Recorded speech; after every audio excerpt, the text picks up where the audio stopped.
Welcome back dear students. आज आपके लिए मीटर ब्रिज के फोर्थ वाले वीडियो में आपको पूरा इसमें जानकारी देंगे। सभी रीडिंग्स के बारे में आपको बताएंगे। इस वीडियो को आने में थोड़ा सा विलम्ब हुआ क्योंकि विज्ञान प्रदर्शनी में थोड़ा सा बिजी रहे। वैसे विज्ञान प्रदर्शनी का भी एक्सपीरियंस काफ़ी अच्छा रहा। वहाँ पर विभिन्न विद्यालयों से, विभिन्न स्कूलों से आए हुए इंटेलिजेंट बहुत ही अच्छे बच्चों से मुलाकातें हुई, उनके बारे में जाना, उनके व्यूज़ सुने और उनके प्रयोगों को जाना, उनके प्रोजेक्टों को जाना। अच्छा, उसमें एक चीज़ और कहना चाहूँगा, कुछ बच्चों के जो प्रोजेक्ट वगैरह इनके जो वीडियोज़ हैं वो अपलोड नहीं हो पाए हैं, ठीक है, तो वो नाराज़ ना हो, ठीक है। आगे आने वाले समय में मैं एक एक करके सभी वीडियोज़ को अपलोड कर दूँगा, ठीक है। अभी चूँकि बोर्ड परीक्षा अति निकट है और प्रैक्टिकल्स की परीक्षाएँ तो काफ़ी निकट हैं, तो जो बच्चे हमारे विद्यालय नहीं आ पा रहे हैं और जिनके प्रैक्टिकल में थोड़ा सा जो भी कार्य अपूर्ण है उसको पूर्ण करने के लिए ये वीडियो मैं बना रहा हूँ। तो स्टार्ट करते हैं, जल्दी से आते हैं। तो जैसे हम लोग इस समय स्टडी कर रहे थे, उद्देश्य आपका था यानी जिसको हम ऑब्जेक्ट कहते हैं, मीटर सेतु द्वारा किसी दिए गए तार का प्रतिरोध ज्ञात करके उसके पदार्थ का विशिष्ट प्रतिरोध ज्ञात करना, ठीक है। काफ़ी कुछ जानकारी मैं इसमें पहले वाले इसके जो 3 वीडियोज़ हैं उसमें अपलोड कर चुका हूँ, ठीक है। तो हम इसमें ज़्यादा समय अब नहीं लेंगे और जल्दी से आज इस वीडियो को हमें कंप्लीट करके पूरा प्रैक्टिकल ख़त्म करके, ठीक है, अगले वाले प्रैक्टिकल को स्टार्ट भी करना है। तो आवश्यक उपकरण के बारे में हम जानकारी वहाँ पर कर चुके हैं कि किन किन एपरेटस का इसमें यूज़ किया जाता है।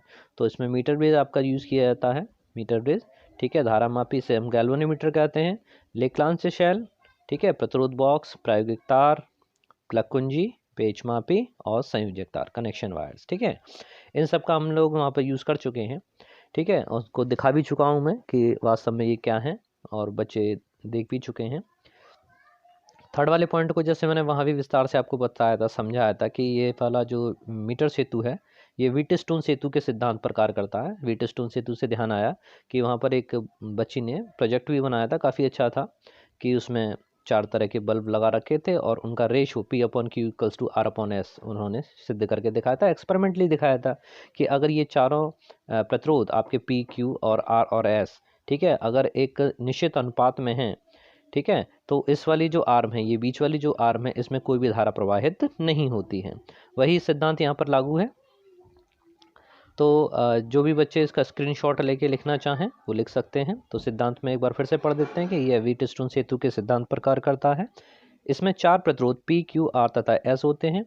2 प्रतिरोध 1 मीटर लंबे तार AC से बनते हैं और A तथा D के बीच में ज्ञात प्रतिरोध अर्थात प्रतिरोध बॉक्स लगा रहता है, तो C और D के बीच में ज्ञात प्रतिरोध S लगा रहता है, ठीक है। इसको देखते हैं। और जब इस कंडीशन को हम प्रतिरोध के टर्म्स में जब लिखते हैं तो कुछ स्थिति इस तरीके की दिखाई देती है कि इसमें शून्य विक्षेप की अवस्था में, शून्य विक्षेप का आने का मतलब वही है कि जब हम एक्सपेरिमेंट करते हैं, ठीक है, और गैल्वेनोमीटर में जब हम उसकी सुई को देखते हैं तो वो 0 पर होती है, ठीक है। इसको हम एक्सपेरिमेंट के द्वारा आपको समझाते हैं। तो सबसे पहले ये देख लीजिए कि शून्य विक्षेप की अवस्था AB तार की लंबाई L है और उसमें भाग भाग आपका 100 - L, ठीक है ना, 100 - L की जो स्थिति है उसमें आपने यहाँ पर क्या किया कि इसको रो के पदों में लिख लिया है, ठीक है। प्रतिरोध जो होता है वो आपका मोस्टली R से दिखाते हैं और this value equals to row into L/A, ठीक है। अब यहाँ पर जो संबंधित तार जिस पर संतुलन की अवस्था लाई गई है वो कितनी है, L है, ठीक है। यानी उस तार का जो प्रतिरोध होगा वो किसके बराबर होगा, उसको हमने P से डिनोट कर दिया है। बचा हुआ तार जो 100 - L है उसका प्रतिरोध Q है, ठीक है। तो इस तरह से हमने जो फाइनल इक्वेशन आपकी निकाली वो आपकी आती है rho equals to S into πr² L। R यहाँ पर रेडियस है और प्रायोगिक तार की लंबाई L है। आगे देखते हैं। ये सर्किट डायग्राम आपको सामने बनाना है, ठीक है, और इसी तरह का बनाना है जो और संभव हो सके तो जहाँ पर आपने सिद्धांत लिखा है उस सिद्धांत के सामने, ठीक है, इसको आपको पेंसिल की सहायता से बनाना है इस पूरे को, ठीक है। इसमें आपको प्रतिरोध बॉक्स, रेजिस्टेंस बॉक्स दिखाना है, अज्ञात प्रतिरोध S दिखाना है, ठीक है। A और C के बीच में जो 1 मीटर का लंबा तार लगा हुआ है उसी को आपने क्या कह दिया, यहाँ पर 100 सेंटीमीटर कह दिया है। धारा मापी जिसको लगाने जिसका दूसरा सिरा जो हम जॉकी की सहायता से उस तार पर स्पर्श कराते हैं, ठीक है। तो ये मान लेते हैं कि यहाँ बी पॉइंट पर ये संतुलन की अवस्था में आ रहा है। तो आप देखिए कि इस तार का ए से लेके बी तार का जो प्रतिरोध हुआ उसको आपने पी कहा था, ठीक है। और 100 माइनस एल जो बचा हुआ तार है उसका जो प्रतिरोध है वो आपका क्या है, क्यू है, ठीक है। आर का काम यहाँ पर रेजिस्टेंस बॉक्स कर रहा है और अज्ञात प्रतिरोध जो आपने यहाँ लगा रखा है एस, वो उसका काम करता है।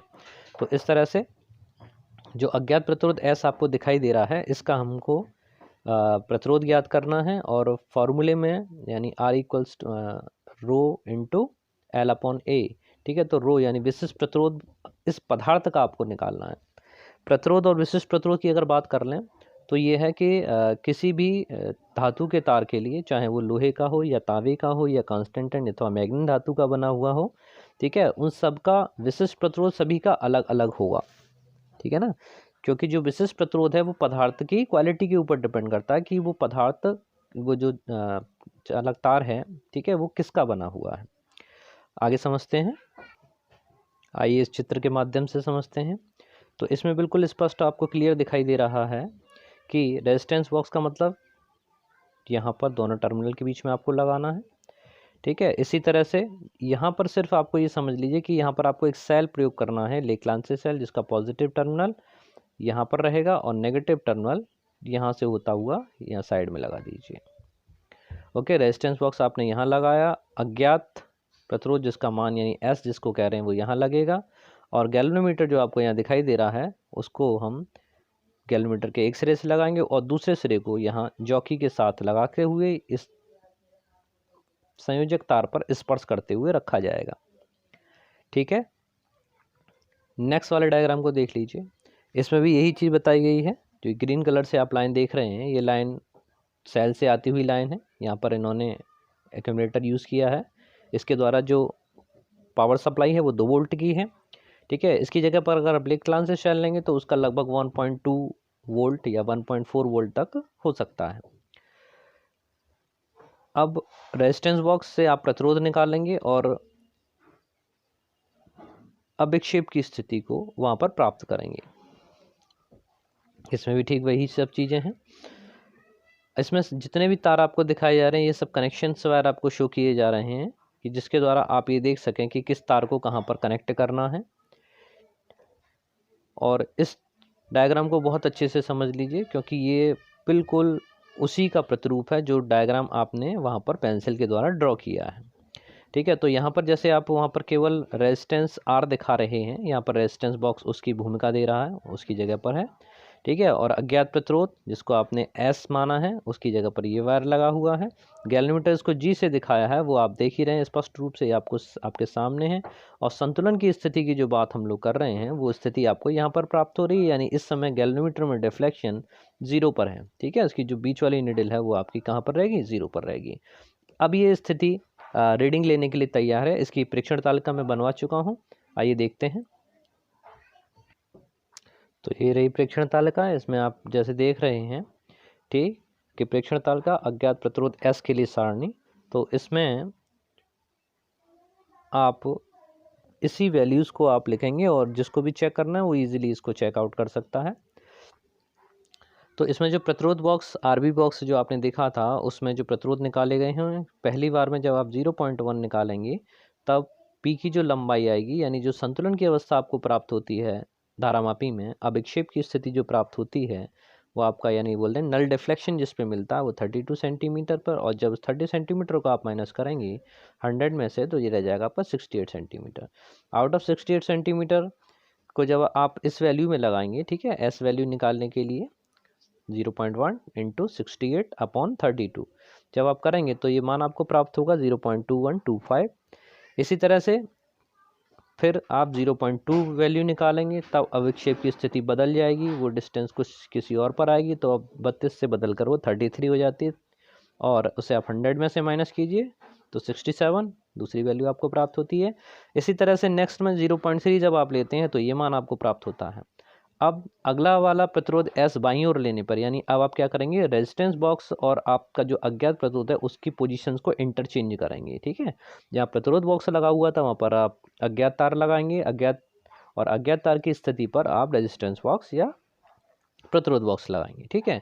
अब फिर से उसी प्रोसीजर को आपको स्टार्ट करना है। 0.1, 0.2, 0.3 निकाल कर देखना है कि अविक्षेप या नल डिफ्लेक्शन की स्थिति आपको कहाँ पर प्राप्त होती है, तो वो स्थिति आपको 52 पर प्राप्त होगी। ठीक है, उससे फिर अगेन उसी प्रोसीजर से 100 में से माइनस करके S2 का मान पता कर लेते हैं, फिर 0.2 के संगत वैल्यूज़ पता करते हैं, 0.3 के संगत वैल्यू पता करते हैं, ये सब मान आपको प्राप्त हो जाएंगे। फिर मध्यमान प्रतिरोध निकालने के लिए आप पहले वाले मध्यमान को निकालें तो 0.2125 को ऐड करेंगे 0.1083 के साथ में, और इनको ऐड करके 2 से डिवाइड करेंगे, तब ये वैल्यू आपको प्राप्त होगी 0.1604। ठीक है, इसी तरह से दूसरा मध्यमान निकालेंगे तो उसका तीसरा मध्यमान निकालेंगे। मीन हम लोग इसलिए निकालते हैं कि अगर हमसे कहीं कोई त्रुटि हो रही हो तो वो त्रुटि कई सारे प्रेक्षण लेने से कम हो जाती है। अगेन एक बार इन तीनों का फिर से मध्यमान निकाल लीजिए तो ये वैल्यू आपके पास आ जाएगी 0.3062। ठीक है, इतना ओम ये आपका प्रतिरोध हो गया जो अज्ञात तार था। अब उस तार की जो लंबाई है वो आपने ले ली 12 सेंटीमीटर, ये नापी जाएगी with the help of the scale. Scale से आप उसके तार की लंबाइयों को पता कर लेंगे, नापेंगे। ठीक है, व्यास नापने के लिए जैसे मैंने बताया था कि आपको पेच मापी का प्रयोग अच्छे से आना चाहिए। ठीक है, और अगर किसी छात्र को कोई दिक्कत है तो मैंने इसके ऊपर भी वीडियो बना रखा है, तो वो स्क्रू गेज का वीडियो देखकर उसको अच्छे से सीख सकते हो। दूसरे में देख लीजिए, अब उसके व्यास के लिए सारणी बनानी है, तो व्यास के लिए सारणी बनाने के लिए सबसे पहले अल्पतमांक, तो जो स्क्रू गेज या पेच मापी है उसकी अल्पतमांक 0.001। ठीक है, पेच मापी में कोई शून्याङ्क त्रुटि नहीं थी। इसके संगत अब उसकी सेकंड वाली टेबल, जब आप उसकी रेडियस निकालने के लिए टेबल बनाओगे पेच मापी के लिए, तो उसकी टेबल कुछ इस प्रकार बनेगी। और क्योंकि तार जो हमने प्रयोगशाला में यूज़ किया वो बहुत पतला तार है, ठीक है, तो उसका जो मुख्य पैमाने का पार्ट है वो 0.1 सेंटीमीटर। ठीक है, और उसके संगत जो आपको खाने मिल रहे हैं, जो वृत्तीय पैमाने पर हम डिविजन्स देखेंगे वो 60। ठीक है, एक बार आप पैरेलल रख के देख लीजिए, एक बार आप परपेंडिकुलर रख के देखिए।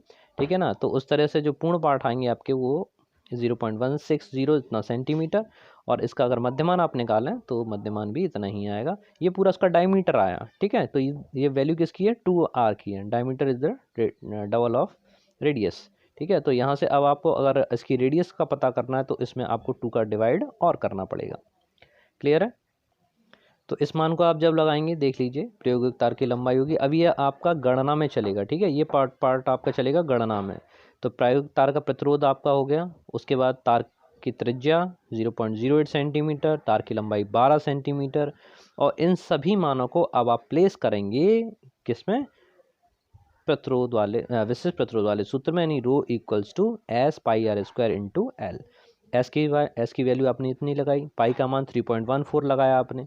ठीक है, आर स्क्वायर की मतलब ये हुआ कि आर का आपको 2 बार मल्टीप्लाई करना पड़ेगा, 0.08 इंटू 0.08। एल से डिवाइड करना है, डिवीजन कर दीजिए, 12 से भाग लगाएंगे, सॉल्व करिएगा तो इसकी वैल्यू 0.0061532 आएगी। आप भी करके देखिएगा, हो सकता है आप करके देखें तो बहुत अच्छी तरह से आपकी समझ में आए। ठीक है, उसके बाद अज्ञात प्रतिरोध का प्रायोगिक मान हमने क्या किया, डेसिमल के लास्ट वाले डिजिट तक ले जाए, तो 1 2 3 4 5 6 3.4 इंटू 10⁻⁶ इतना ओम इंटू सेंटीमीटर प्राप्त होती है। ठीक है, हमारा जो वायर था ये इसका स्टैंडर्ड मान जो प्रमाणिक मान है वो 8.9 इंटू 10⁻⁶ ओम इंटू सेंटीमीटर होता है। ठीक है, और हमारा जो वैल्यू आई वो 3.4 इंटू 10⁻⁶ आई है। ठीक है, प्रायोगिक मान और प्रमाणिक मान में अंतर हो सकता है, इसमें ज़्यादा आपको टेंशन लेने की ज़रूरत नहीं है। ठीक, तो अब हमको अपनी परसेंटेज एरर निकालनी कि हमने जो प्रयोग किया उसमें कितनी एरर थी। ये प्रयोग में जो एरर आ रही है इसका काफ़ी सारे रीजन्स हो सकते हैं, क्योंकि हो सकता है किसी वायर के अंदर आपका जंक वगैरह आ गई हो। ठीक है, जंग वगैरह आ गई हो, या कोई तार कनेक्टिविटी उसकी लूज़ रह गई हो। ठीक है, तो इस चीज़ को जो जितने अच्छे से कर सकता है, जितनी सावधानी पूर्वक करेगा उसकी एरर उतनी ही कम आएगी। लेकिन ये मैंने पूरी सावधानी से किया है। ठीक है, फिर भी कोई बात नहीं, परसेंटेज एरर निकाल लीजिए, कोई दिक्कत नहीं है। तो उसमें आप जब इसकी वैल्यू निकालेंगे तो परसेंटेज एरर का फॉर्मूला आपको पता होना चाहिए, प्रमाणिक मान माइनस ये डिफरेंस का निशान होता है। डिफरेंस का मतलब जो भी ज़्यादा हो उसमें से उसको माइनस कर दीजिए, तो प्रायोगिक मान अपन प्रमाणिक मान आएगा। ठीक है, और इसके दोनों ही मानों को आप जब निकालेंगे तो 61.79% की एरर आएगी, कोई दिक्कत नहीं है। ओके, तो इसके बाद अब वो लास्ट वाला पॉइंट हमारा रह जाता सावधानियाँ, प्रोसीजर। ठीक है, प्रिकॉशंस में देखते हैं। प्रिकॉशंस आपको लिख लीजिएगा। तो इसमें क्या है कि सेल पूर्णतः आवेशित होना चाहिए, तार में अधिक देर तक धारा प्रवाहित नहीं चाहिए, क्योंकि अगर तार में ज़्यादा देर तक धारा प्रवाहित करके रखें तो गर्म हो जाएगा, और अगर गर्म हो जाता है तो उसका प्रतिरोध चेंज हो सकता है। ठीक है, नेक्स्ट वाला, संयोजक तारों के साथ रेगमाल से साफ करके, ये इसीलिए है कि उसमें अगर जंग वगैरह होगी तो उसको आप रिमूव कर सकते हैं। ठीक है, तो यही प्रयोग, उसके साथ सेल के साथ कुंजी का प्रयोग करना चाहिए, जिससे अनावश्यक रूप से धारा प्रवाहित ना हो। मतलब ये हुआ कि आप जब तक प्रयोग करें तब तक केवल कुंजी को लगा के रखें, अगर प्रयोग नहीं कर रहे हैं तो उस कुंजी को बाहर निकाल दें। धारामापी के साथ शंट का प्रयोग करना चाहिए, क्योंकि ज़्यादा अगर उसमें हीट ऑफ करंट फ्लो कर जाएगा तो वो टूट सकती है, जल सकती है। ठीक है, और इसमें जो अभिक्षेप की स्थिति है ये डिपेंड करती है 30 to 70 सेंटीमीटर के बीच ही लेना चाहिए। विसर्पी चौकी को तार पर दबा कर नहीं खिसकाना चाहिए। ठीक है, तो उसको केवल टच करना चाहिए, दबा कर कुछ बच्चे करते हैं ना, रगड़ते हुए चलते हैं, तो वो प्रोसीजर आप अपना लें। और तार का व्यास जैसे हमने लिया था पैरेलल में भी लिया था और आपका परपेंडिकुलर डायरेक्शन में भी लिया था, तो उसी तरह दोनों ही दिशाओं में उसके मानों को रखना चाहिए। ठीक है, तो यहाँ तक आपको प्रैक्टिकल फाइल में सावधानियों तक लिखना है। ठीक है, तो फटाफट से अपना प्रैक्टिकल लिख के तैयार कर लीजिए। और इसके ऊपर जो वाइवा वॉइस है, जो मौखिक प्रश्न आपसे पूछे जाएंगे, उसका भी वीडियो अति शीघ्र में आपके लिए अपलोड कर देंगे। ठीक है, तो आप अपनी वाइवा वॉइस के लिए भी तैयार रहिए, ठीक है, क्योंकि एग्जामिनर साहब कुछ भी आपसे पूछ सकते हैं अबाउट द प्रैक्टिकल, कैसे आपने किया। ठीक है, तो इसको नोट कीजिए और सफलता की ओर अग्रसर होइए। Thank you very much. जय हिंद, जय भारत।